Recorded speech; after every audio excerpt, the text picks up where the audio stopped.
বাবা সাহেব আম্বেদকরের সংবিধানকে আমরা মানি, এটাই ভারতবর্ষের গণতন্ত্রের স্তম্ভ এবং পীঠস্থান।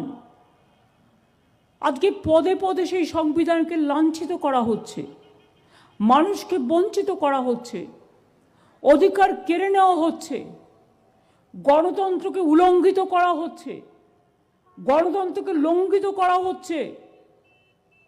আজকে কি সুভাষচন্দ্র বসু বেঁচে থাকলেও তার নামটাও তাকে হিয়ারিংয়ে ডাকা হতো না? লজিস্টিক্যাল ডিসক্রিপেন্সি বলে তাকেও ডাকা হতো, কৈফিয়ত চাওয়া হতো আপনি ভারতীয় কিনা। চন্দ্রবাবুকে তো অলরেডি ডেকেছেন, 1,38,000 মানুষকে ডেকেছেন এবং তার আগে 58 লক্ষ বাদ দিয়েছেন একতরফাভাবে। মোট সংখ্যাটা প্রায় 2 কোটি। মনে রাখবেন, 7 কোটি মানুষের মধ্যে যদি 2 কোটি বাদ চলে যায়, কত মানুষ অধিকার হারায়।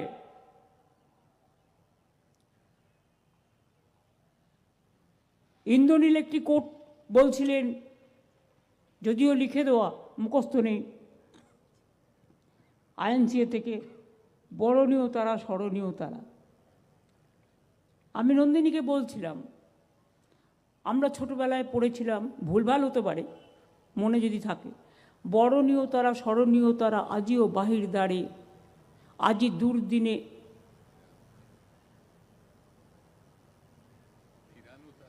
ফিরানো তাদের ব্যর্থ নমস্কারে। আমি যে দেখেছি গোপন হিংসা কপট রাত্রি ছায় হেনেছে নিঃসহায়। আমি যে দেখিনি তরুণ বালক উন্মাদ হয়ে ছোটে, কি যন্ত্রণায় মরেছে পাথরে নিষ্ফল মাথা ঠুকে। কণ্ঠ আমার রুদ্ধ আজকে বাসি সঙ্গীত হারা, অমাবস্যার কারা লুপ্ত করেছে আমার ভুবন দুঃস্বপ্নের তলে। তাই তো তোমায় শুধাই অশ্রু জলে, যাহারা তোমার বিষাইছে বায়ু, নিভাইছে তব আলো। তুমি কি তাদের ক্ষমা করিয়াছ? তুমি কি বেসেছ ভালো? আজ আমি স্বাধীনতা সংগ্রামীদের সম্মান জানিয়ে বলি, হেমর তীর্থ পূর্ণ চিত্ত জাগরে ধীরে, এই ভারতের মহামানবের সাগর তীরে কোথায় গেল তাদের সেই বাণী? কোথায় গেল ফাঁসির মঞ্চে যারা জীবন দিয়ে গেলেন? বাংলা সবচেয়ে বেশি দিয়েছে স্বাধীনতা আন্দোলন থেকে নবজাগরণ। একবার বিদায় দে মা, ঘুরে আসি, হাসি হাসি পড়ব ফাঁসি, দেখবে ভারতবাসী।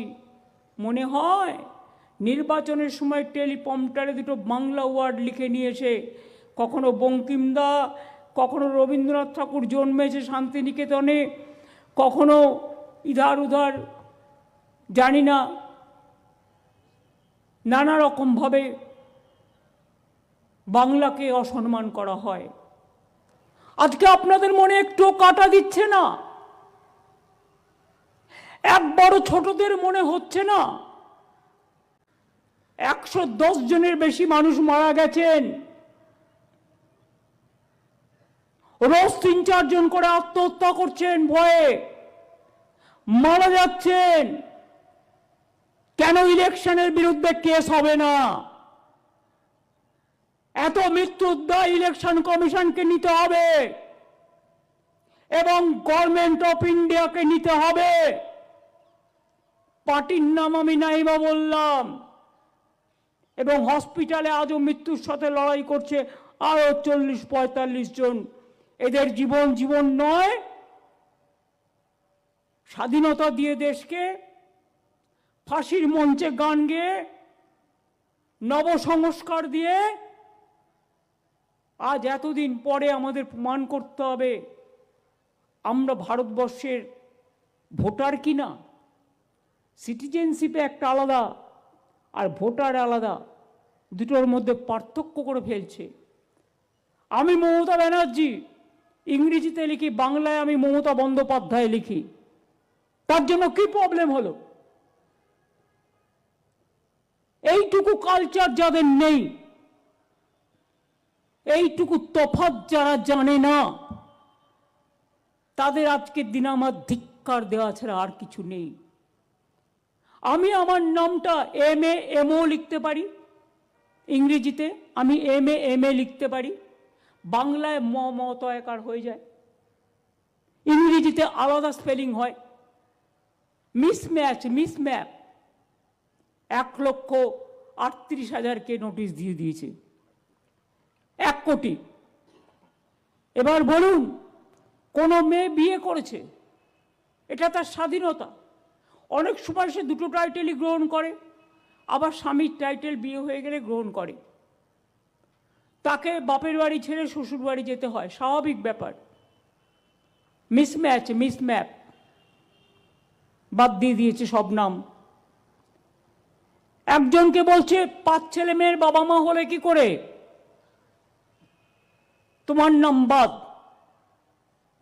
আমি বলি, আপনারা আধুনিক যুগে জন্মেছেন তো, হসপিটালে জন্মগ্রহণ করেছেন, কম্পিউটার পাচ্ছেন, ইনস্টিটিউশন ডেলিভারি পাচ্ছেন। আগে তো সব ছিল না বাবা, আগে আমরা তো সব হোম ডেলিভারি। আমাদের সময় হসপিটাল কোথায় ছিল, দূরবীন দিয়ে দেখতে হতো। 2002-এর আগে ইনস্টিটিউশন ডেলিভারি কি ছিল?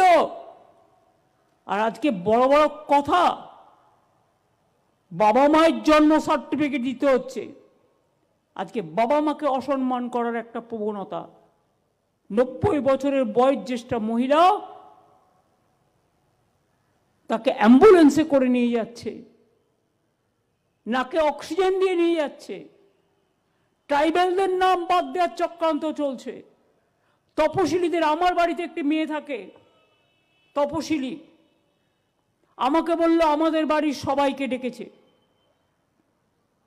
আমি পরশুদিন একটা জায়গায় গিয়েছিলাম, একটা চিকিৎসাখানা, আমাকে বলল আমার এখানে যারা কাজ করেছে সবাইকে ডেকেছে।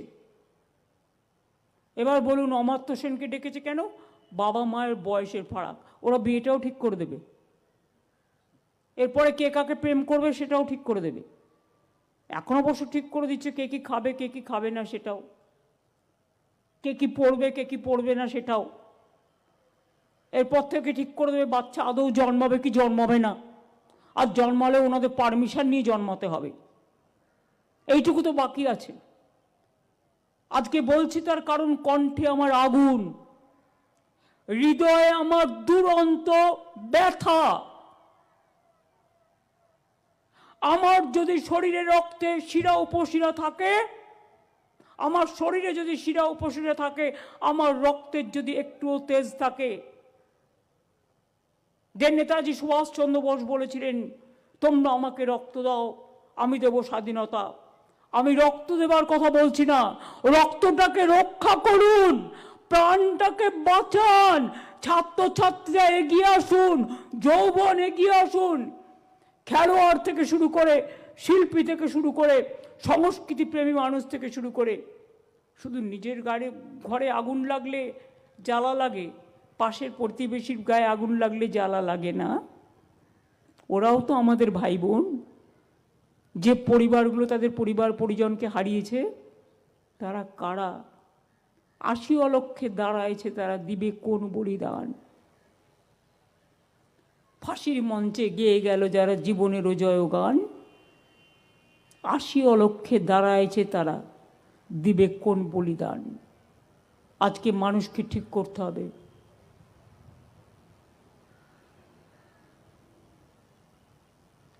আমি কিন্তু রাজনৈতিকভাবে কথাগুলো বলছি না। একটা মানুষের জীবনের দাম অনেক বেশি। একটা মানুষের প্রাণ কাঁদলে আমার প্রাণ কাঁদে। আমি মনে করি সে যত দূরেই থাক, সে আমার আত্মার আত্মীয়। তাই মনে রাখবেন, আজকে যে অবিচার চলছে, অন্যায় চলছে, নেতাজি সুভাষচন্দ্র বোস বলেছিলেন আমরা অন্তরের সঙ্গে দেশকে ভালোবাসি না, স্বজাতিকে ভালোবাসি না, তাই আমরা করি গৃহবিবাদ, তাই আমাদের মধ্যে জন্মে মীর জাফর ও বিচাদ। আজও তারা মরেনি, তাদের বংশ বৃদ্ধি পেয়ে চলেছে। শুধু বৃদ্ধি পেয়ে চলেছে না, আজকে আমাদের লড়াই করতে হচ্ছে কৌরব পক্ষের সাথে, মানবতাকে লড়াই করতে হচ্ছে অমানবিকতার সাথে।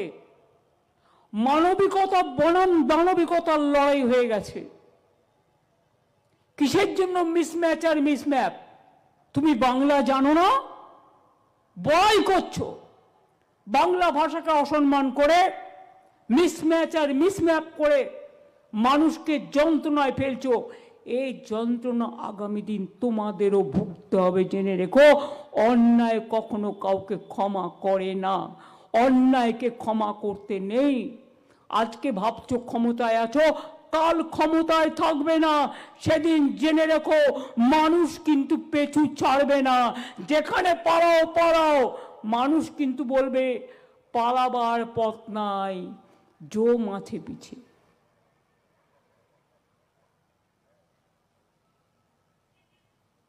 আমার কথাগুলো একটু যদি আপনাদের মনে ধরে, একটুও যদি প্রাণে ধরে, একটুও যদি মনে করিয়ে দেয় বাংলার অবদানের কথা, আমার যে মানুষগুলো মারা গেছে অতি কষ্টে, দানবিকতার হাতে তাদের মৃত্যু হয়েছে দানবিকভাবে, তাদের প্রতি একটু শোক জ্ঞাপন করে এই অন্যায়ের প্রতিবাদ আপনারা যে যেমনভাবে পারবেন নিশ্চয়ই করবেন। আমার এটুকু আবেদন থাকলো আপনাদের কাছে।